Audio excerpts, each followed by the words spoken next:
Quand on pense avoir des réponses, parfois, on n'a pas de réponse, mais ça nous soulève d'autres questions. Là, on a un phénomène de l'antigravitationnel, on voit une galaxie qui se décale vers le rouge, ce qu'on appelle un anneau d'Einstein, c'est une sorte de loupe cosmique. Ça ne suffit pas d'avoir deux objets qui soient parfaitement alignés, il faut aussi qu'ils soient dans une configuration géométrique. Donc l'anneau d'Einstein apparaît dans une certaine configuration de distance, donc c'est pour ça qu'on n'en voit pas. Aujourd'hui, la matière noire, ça fait consensus cette idée-là? C'est une quasi-certitude? Quand on observe des galaxies situées extrêmement loin, au plus proche du Big Bang, comment est-ce possible que des structures aussi, entre guillemets, complexes peuvent naître? Là, il faut bien se rendre compte qu'on parle d'objets qui sont visibles extrêmement loin, des milliards d'années-lumière.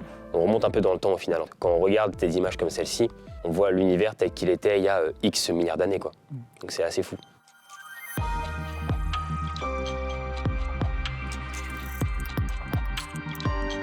Alan Pett, merci d'être avec nous dans Planétarium. Je rappelle que vous êtes ingénieur en aérospatial. Vous avez travaillé notamment à la NASA, au JPL en Californie. Il est rare que nous accueillions quelqu'un de plus jeune que nous dans ce fauteuil, Tristan. Moi, ça me fait plaisir, ça me fait plaisir. Tristan Vey, vous êtes toujours chef de service sciences au Figaro. Est-ce que vous êtes le plus jeune journaliste scientifique de France? Non, j'ai pas cette chance. Le plus jeune que vous, ça arrive. Mais... Ouais, je suis ravi. Est-ce qu'on peut dire un mot? Qu'est-ce que c'est que le JPL? Le JPL, en fait, c'est un centre de la NASA qui, de base, n'était pas un centre de la NASA. La NASA qui a été fondée en 1958. Le JPL, il a été fondé en 1936. Donc, il est plus ancien que la NASA. Et le JPL, en fait, c'est, d'où son nom, laboratoire de propulsion à réaction. C'est un ancien labo qui avait pour but de base de développer des missiles pour l'armée américaine. Donc il a été créé par des étudiants de Caltech, qui est l'université à côté du JPL et qui manage d'ailleurs le JPL. C'est ce centre-là qui, de base, préparait les prochains missiles de l'armée américaine, donc potentiellement dans le cas d'une prochaine guerre, ou potentiellement, voilà, c'était un peu l'objectif. Et en fait, il est devenu un centre spatial quand la NASA a été fondée et a rejoint du coup la NASA et a été en fait est devenu en fait depuis ce moment-là le centre vraiment en termes de robotique spatiale, vraiment le centre de la NASA qui se charge de la robotique spatiale et de l'exploration du système solaire en particulier. Mais on a aussi au JPL des services qui travaillent sur l'océanographie, sur la partie vraiment océan avec la NOAA. On a des services qui travaillent aussi sur la partie astrophysique. Donc vraiment là on est sur des sujets où on est plutôt sur des observations au télescope. Et on analyse les données du Hubble, du James Webb sur voilà, des milliards d'années-lumière parfois. Donc voilà, ça reste quand même un centre qui est assez global, mais qui est quand même plus axé robotique et axé exploration du système solaire. Pour les spectateurs, on peut le dire, une bonne partie des images qui illustrent cette émission sont fournies par le JPL. Le JPL, ouais. En tout cas, les images concernant la NASA. Alan Pett, vous êtes ingénieur, vous avez été ingénieur sur les missions vénusiennes, on en a longuement parlé, mais vous êtes également un passionné d'astrophysique. J'ai lu une interview de vous, je l'ai entendu plutôt, c'était une interview vidéo. Vous disiez qu'Einstein ne vous quittait plus depuis vos 5 ans. Pourquoi? Je suis un très grand fan d'Albert Einstein. Pour moi, en fait, c'est une personne qui, au final, avait un peu plus de 100 ans d'avance. Quand on regarde les premières images de James Webb, 2022, j'étais en Floride et j'étais en stage d'école. J'ai fait de l'astrophysique pendant mon stage à l'Université de Floride. Et j'ai eu la chance en fait, d'être en stage pile au moment où le James Webb dévalait ses premières images. Donc j'étais comme un fou déjà. J'étais comme un fou. Et je me suis dit, bon, là c'est le moment de regarder ces images-là. Et quand je suis tombé sur le deep field de James Webb, la première image, quand il observe vers le l'amas galactique SMACS, en fait on voit les lentilles gravitationnelles. On voit les galaxies extrêmement lointaines, en fait, on se dit, bon, Einstein était vraiment extrêmement fort et il avait 100 ans d'avance parce que la relativité générale, c'est 1915. Donc c'est une personne que j'admire, que j'aurais aimé rencontrer. Et donc oui, je suis un très grand fan d'astrophysique et je peux en parler pendant des heures aussi. L'ingénierie spatiale, je suis passionné, mais l'astrophysique tout autant. Tristan Vey, juste James Webb, on peut expliquer ce que c'est? On peut rappeler ce que c'est? James Webb, c'est un télescope spatial qui voit dans l'infrarouge, qui a été envoyé, c'était en 2021 ou 2020? Décembre 2021, ouais. Décembre 2021, j'étais au lancement. Le jour de Noël. Ah, ok, génial. J'ai fait Noël en Guyane à cette occasion-là. Et donc c'est un télescope qui est à 1,5 million de kilomètres de la Terre et qui observe dans l'infrarouge. et du coup qui peut observer. Donc il y a plein de choses qui sont intéressantes dans l'infrarouge, mais notamment ça permet de voir très très loin. Parce que plus les galaxies sont lointaines, plus leur lumière est décalée vers le rouge. Et pour les galaxies les plus lointaines, elle est dans l'infrarouge. Et donc, du coup, quand on regarde dans cette gamme de fréquences, on peut regarder vraiment extrêmement loin. Et c'est un télescope spatial qui est géant, qui s'est déployé avec plein de miroirs différents. Beryllium, c'est des miroirs avec une fine couverture, fine couche d'or par-dessus. Donc il est magnifique. Et donc qui permet de produire aujourd'hui, qui est un peu, on a souvent dit le successeur de Hubble, dans la mesure où il peut voir un peu plus loin et il voit un peu plus dans l'infrarouge. Et voilà, il prend des photos qui ont à peu près la même résolution, donc il prend des images magnifiques. Ah oui, pas plus, je pensais que c'était un peu plus. Non, parce qu'en fait, c'est un truc, plus on se décale vers le rouge, la longueur d'onde est grande et donc plus on perd en résolution. Donc il faut augmenter la taille du miroir pour avoir la même résolution. D'accord. Donc en faisant un miroir plus grand, on a compensé le fait qu'on voyait plus dans l'infrarouge et la résolution est à peu près identique. Après, il est plus sensible, donc il fait des images un peu plus vite. Oui, c'est ça. On a un miroir de 6,5 mètres pour James Webb et d'environ 2,4 mètres pour Hubble. Donc on a quand même un beau facteur entre les deux miroirs. Mais c'est ça, en fait, comme a dit Tristan, c'est l'infrarouge qui nous permet en fait, de voir extrêmement loin et de mieux comprendre tout ce qui est aspect aussi expansion de l'univers, d'étudier aussi pour la première fois des structures, des galaxies qui sont nées quelques centaines de millions d'années après le Big Bang.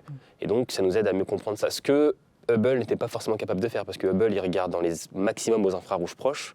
Et donc, quand on a un décalage vers le rouge qui est un peu trop élevé, il nous faut regarder dans les infrarouges un peu plus larges. Voilà pourquoi le James Webb a été développé. Et donc, c'est hyper intéressant scientifiquement. Ouais. Alors, revenons à Einstein. De lui, on connaît la célèbre formule E égale MC2. On connaît la relativité restreinte, la relativité générale, vous l'avez évoqué.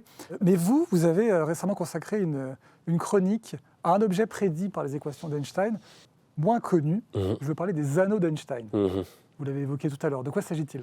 Alors oui, j'ai écrit une chronique là-dessus pour un magazine et c'est ça, Space International. Et c'est assez fou en fait parce que c'est une chose qu'on arrive à voir de nos propres yeux quand on regarde une image d'un télescope comme le James Webb. Et ça relève de la relativité générale. En fait, dans la relativité générale, Albert Einstein, il dit que le temps et l'espace sont liés. Et ce qu'on appelle en fait l'espace-temps. Et l'espace, en fait, un corps céleste qui a une certaine masse va déformer l'espace-temps. Il va déformer d'une manière, ça dépend de sa masse, sa densité. Un trou noir, il va la déformer de manière extrême. La Terre va le déformer aussi l'espace-temps, mais d'une manière beaucoup plus restreinte qu'un trou noir.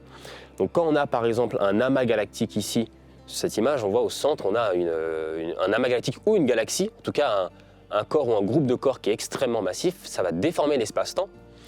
Et il ne va pas seulement déformer l'espace-temps, il va aussi déformer les rayons lumineux qui sont présents dans un corps céleste qui est situé derrière lui.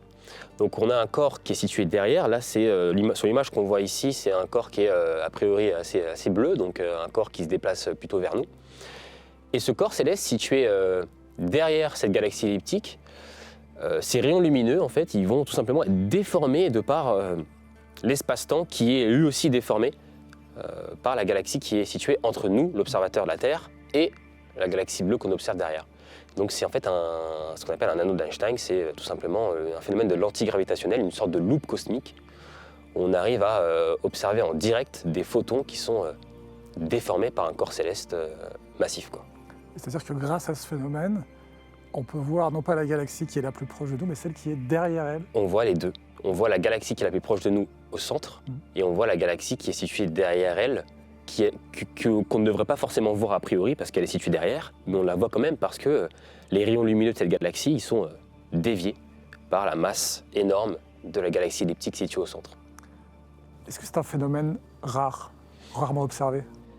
Alors c'est un phénomène qu'on peut observer de partout, parce que des galaxies elliptiques ou des corps massifs, des amas galactiques énormes, on peut en observer, ça dépend où se situe, en fait, ça dépend du point de vue de l'observateur, est-ce qu'il y a une galaxie située derrière. Donc si on observe une galaxie qui est située derrière une galaxie elliptique ou un groupe de galaxies, peu importe où on se trouve, on peut en voir.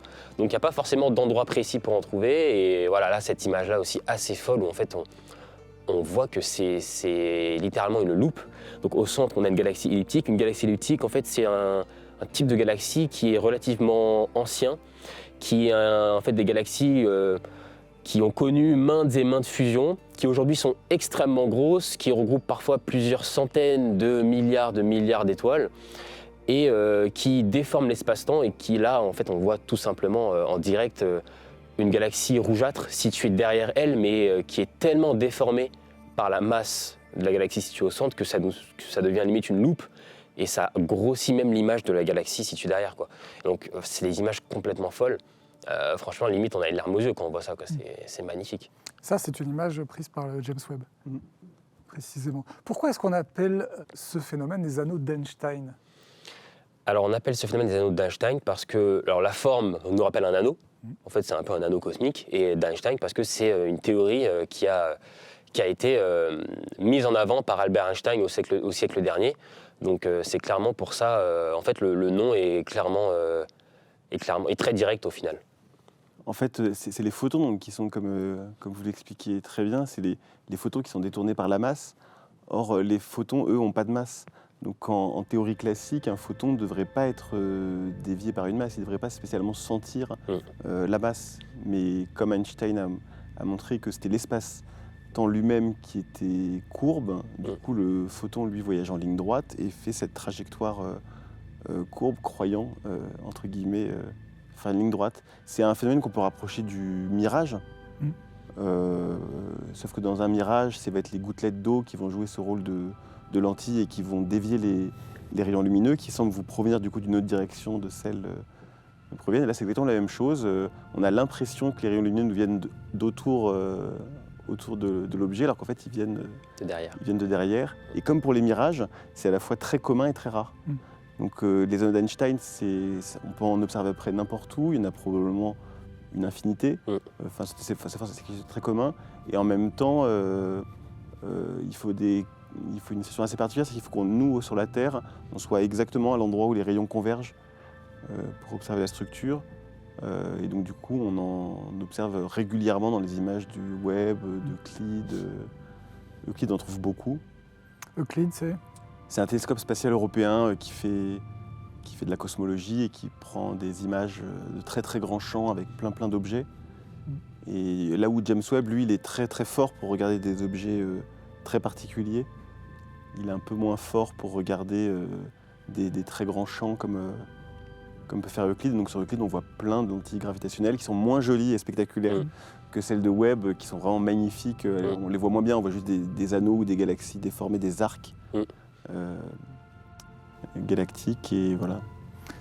Je trouve que ça ressemble moi, ça m'évoque les disques d'accrétion des trous noirs. En tout cas, visuellement, ça ressemble. Est-ce que c'est le même phénomène qui se produit ou ça n'a rien à voir ? Alors, c'est assez différent quand même, parce que là, on a en fait un corps qui est... En fait, c'est le corps en question, la galaxie elliptique, qui déforme en fait les photons d'une galaxie située derrière. Et en fait, les étoiles situées autour du trou noir vont orbiter autour de lui, de par la gravité. Certaines vont carrément se disloquer, de par les forces aussi gravitationnelles du trou noir. Et en fait, le disque d'accrétion du trou noir, c'est plutôt des milliards d'étoiles qui orbitent autour. On n'a pas vraiment cet effet de déformation de photons qu'on peut avoir ici, même si autour d'un trou noir, quand on peut observer aussi un trou noir, on a potentiellement aussi, vu que c'est un corps qui est extrêmement massif, on peut avoir aussi des galaxies situées derrière ce trou noir-là, qui donnent cet effet-là aussi de lentille, parce que le trou noir déforme l'espace-temps et le trou noir aussi est extrêmement massif. Donc oui, c'est un phénomène qu'on peut retrouver sur un trou noir, mais en l'occurrence, si on parle par exemple d'un trou noir comme Sagittarius A*, qui est notre trou noir autour de notre galaxie à nous, c'est plutôt des milliards d'étoiles qui orbitent autour de ce trou noir-là et qui forment un énorme bulbe lumineux autour, quoi. Là, il faut bien se rendre compte qu'on parle d'objets qui sont visibles extrêmement loin, des milliers et des milliers d'années-lumière, des milliards même. Des milliards même, ouais. Des milliards d'années-lumière. Est-ce que ça veut dire qu'on peut s'en servir de télescopes naturels, de ces lentilles gravitationnelles? Est-ce qu'elles nous permettent de voir plus loin que ce qu'on pourrait voir sans elles? C'est exactement ça. En fait, là, en l'occurrence, grâce à une image comme celle-ci, on observe que derrière cette galaxie elliptique, il y a une galaxie située plus loin. Là, elle est rougeâtre, donc elle est en train de se décaler. Voilà, on a un décalage vers le rouge qui est visible. Et donc, on a une galaxie qui s'éloigne de nous.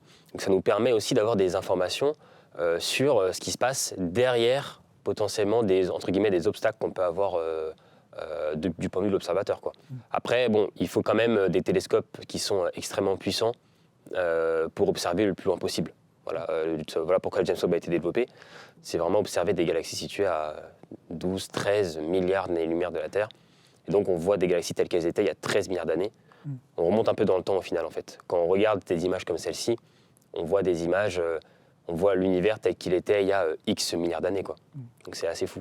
Et quelles sont les conditions pour les observer, pour observer un aussi bel anneau d'Einstein? Est-ce qu'il suffit d'être parfaitement aligné? C'est tout? C'est la seule condition? En soi, moi, j'en vois pas d'autres. Je ne sais pas si Tristan vous en voyez d'autres. Il y en a une de distance avec la source. En fait, la lentille doit être à une certaine distance pour que les rayons convergent vers nous. C'est-à-dire que ça ne suffit pas d'avoir deux objets qui soient parfaitement alignés, il faut aussi qu'ils soient dans une configuration géométrique. C'est un peu comme avec des lunettes, si vous voulez. Vous ne pouvez pas prendre n'importe quelle paire de lunettes et voir net. Il y a seulement certaines lunettes qui vous permettent de voir net. Là, c'est un peu la même chose. En fonction de la masse de l'objet et de la distance à laquelle il se situe de votre œil, il va converger à un endroit. Donc l'anneau d'Einstein apparaît dans une certaine configuration de distance. Donc c'est pour ça qu'on n'en voit pas. Sinon, n'importe quelle galaxie elliptique a potentiellement un objet derrière elle qui serait déformé. Or, c'est pas le cas. Il y a pas derrière chaque gros objet, on ne voit pas un anneau d'Einstein. Il faut aussi qu'il y ait une distance entre les galaxies qu'on observe. Entre celle qui est derrière, celle qui est d'avant-plan, et puis nous. Donc c'est pour ça qu'il faut une configuration géométrique un peu particulière. Je ne pourrais pas vous dire laquelle elle est exactement, mais... Mais c'est vrai qu'avoir voir un anneau aussi lisible, là, c'est quand même fou. Enfin, cette image est quand même incroyable. Hein. Avoir un anneau aussi lisible, aussi large, j'avais jamais vu une image comme ça auparavant, en fait. Quand je l'ai vu, j'étais complètement... je me suis dit, c'est incroyable, quoi. Alors, ces lentilles gravitationnelles nous permettent également de mesurer la masse d'une galaxie ou d'un amas. Comment c'est possible? C'est un peu le même, c'est un peu ce que je vous expliquais, en fait, en fonction de la... Si on arrive à voir, on peut avoir la distance d'une galaxie approximative de la galaxie d'avant-plan, et du coup, on peut en déduire la masse qu'elle doit avoir pour pouvoir provoquer la déformation qu'on observe. En fait, il faut se dire que à la fois la masse de la lentille, sa distance et celle de l'objet derrière sont liées. Donc si on arrive à déterminer deux de ces paramètres, on peut en déduire la masse, par exemple. C'est ça. Après, la masse des galaxies, aujourd'hui, c'est un énorme sujet de recherche, parce qu'il y a de nombreuses galaxies qu'on observe qui ont des masses bien plus élevées que ce qu'on pourrait prédire. Et donc, il y a beaucoup de sujets aujourd'hui en astrophysique qui sont liés à tout ce qui est matière noire et la matière noire dans les galaxies, l'influence de la matière noire dans les galaxies entre les étoiles, parce que on n'arrive pas forcément à toujours bien jauger parfaitement quelle est la masse d'une galaxie. Et donc on pense qu'il y a une certaine matière qui agit et qui fait augmenter la masse des galaxies. Donc ça reste un sujet de recherche encore aujourd'hui, quoi. C'est ça, c'est-à-dire qu'en observant ces images, parfois on constate que la déformation est supérieure à ce qu'elle devrait être si on prenait en compte uniquement les étoiles, les nébuleuses, exactement, la masse baryonique, exactement. C'est ce qu'on peut observer, pas forcément dans un cas de lentille comme celui-ci, mais dans des galaxies autour de nous ou dans notre environnement galactique. On peut... parfois, c'est des sujets qui sont aujourd'hui vraiment au goût du jour en astrophysique, sur vraiment la masse des galaxies et l'influence de la matière noire. Ouais, c'est pas nécessairement... C'est vrai que la matière noire, on l'a d'abord vue en observant les galaxies tourner sur elles-mêmes et comment les étoiles bougeaient, et on s'est rendu compte qu'elles tournaient trop vite. Et que du coup, pour l'expliquer, une des manières de l'expliquer, c'est de dire, si ça baignait dans un grand truc invisible, massif, alors on pourrait expliquer ça. Donc au début, ça paraissait un peu ésotérique comme comme explication. Et petit à petit, on s'est rendu compte que c'était le cas partout, que ça semblait bel et bien être le cas. Après, sur les lignes de visée comme ça, c'est dur d'estimer la masse baryonique de la galaxie, comme vous l'expliquez. Mais du coup, on peut estimer la quantité de matière noire qu'il y a sur la ligne de visée et de voir que pour le coup, elle est considérable et que c'est pas possible que ce soit que la galaxie. Aujourd'hui, la matière noire, ça fait consensus, cette idée-là? C'est une quasi-certitude, même si on n'en a pas encore prouvé l'existence? Oui, quasiment, oui. Après, oui, après c'est toujours compliqué de répondre à cette question-là. Il y a évidemment quelques théoriciens qui vont vous dire que peut-être il y a des théories de gravité modifiées qui pourraient expliquer, mais... La théorie monde, par exemple? Oui, voilà, mais l'hypothèse la plus communément admise, mais après la science marche comme ça, c'est qu'il y a un consensus à un moment et il peut évoluer s'il y a d'autres observations et tout peut être remis en question. Mais à l'heure actuelle, le consensus, c'est de se dire il y a quelque chose qui est transparent, qui interagit extrêmement peu avec la matière autrement que par sa masse et qui forme la toile de fond de l'univers sur laquelle vont s'ordonner après toute la matière classique. Et on a appelé ça matière noire et on ne connaît pas sa nature exacte. Il y a plein de théories et d'hypothèses sur ce que ça pourrait être.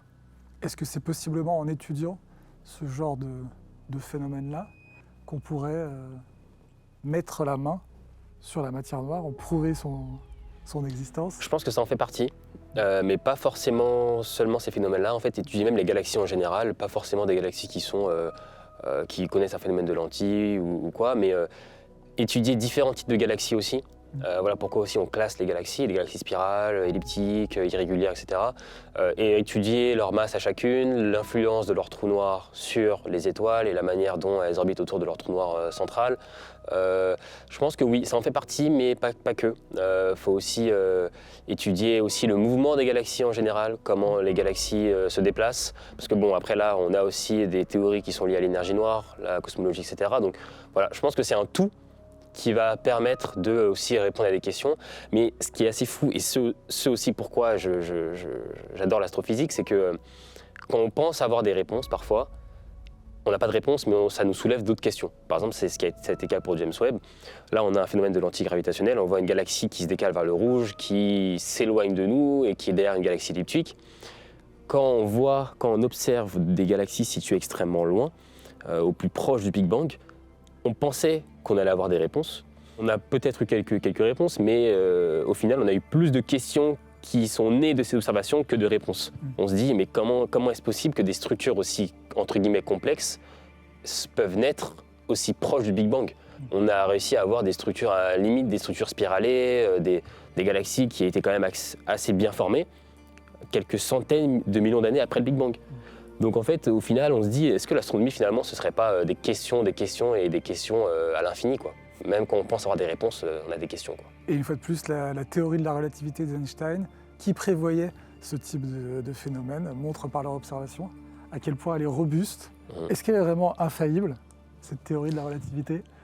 Alors, ce pourquoi j'adore Einstein, c'est qu'aujourd'hui, elle est toujours infaillible, je crois. Si je ne me trompe pas, il n'y a aucun scientifique dans le monde qui réfute cette théorie, qui a prouvé qu'elle était fausse. Ah ouais, non, je crois pas non plus sur les grandes échelles. C'est pas le cas. Après, ça fait longtemps qu'on sait qu'il y a quelque chose derrière, parce qu'il y a la mécanique quantique, et que la mécanique quantique et la relativité générale ne font pas bon ménage. Il y a quelques endroits où on arrive à les faire cohabiter un petit peu, mais on sait qu'il y a forcément quelque chose qui ne marche pas, parce que la même théorie physique n'est pas capable d'expliquer l'infiniment grand et l'infiniment petit. On ne pouvait pas expliquer le fonctionnement d'un atome avec la relativité générale, ça ne marche pas. Et du coup, on sait qu'il manque quelque chose, donc on sait qu'elle n'est pas infaillible, cette théorie. Aucune théorie ne l'est.